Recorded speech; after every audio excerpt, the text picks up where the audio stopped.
இன்றைக்கி நம்ம வீட்டுக்கு ஒரு விருந்தாளி வந்திருக்காங்க. இவங்க நமக்கு வீட்டுக்கு புது விருந்தாளி இல்லைங்க. இவங்க எல்லா நாளும் வருவாங்க. நைட்டு நம்ம வீட்டில் தான் தங்குறாங்க. அப்புறம் தன்னோட குழந்தைகளை கூட்டிகிட்டு வருவாங்க. அப்படி வந்துட்டு தான் போயிட்டு இருப்பாங்க. ஆனால் நம்மளை பார்த்த உடனே ஓடிடுவாங்க. இன்றைக்கி என்னன்னு தெரியல, அப்படி அவங்களோட உணவு தேடுறதுல அவங்க ரொம்ப இன்ட்ரெஸ்டாக இருக்காங்க. அப்படின்னாலும் அவங்க நான் வீடியோ எடுக்கிறத பார்த்துக்கிட்டு மெதுவாக நடந்து அப்படியே வெளியே ஓடுறதுக்கு தயாராகிட்டாங்க. ஆனாலும் நான் விடலைங்க, பின்னாடியே ஃபாலோ பண்ணிகிட்டு இருந்தேன்.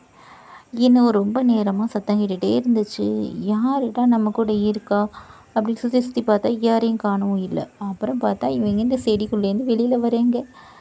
அப்புறம் நான் எடுத்துட்டு வீடியோ தூக்கின உடனே ஆள் அந்த எஸ்கேப் ஆகுது. அப்படியே பறந்து போயிடுச்சு. இன்றைக்கி என்னமோ அதோட குட்டியோடலாம் வரலை, இல்லைன்னா குட்டியாக வரும். இன்னொரு நாள் வந்துச்சுன்னா கண்டிப்பாக அவங்களுக்காக நான் வீடியோ போடுறேன். 3 குட்டியோடு வரும். ரொம்ப அழகாக இருக்கும். அது 3 ஆண்மேல் கூட வருங்க. அதுவும் ரொம்ப அழகாக இருக்கும். அதுவும் எங்கள் வீட்டில் தான் ஸ்டே பண்ணுது நைட்டு.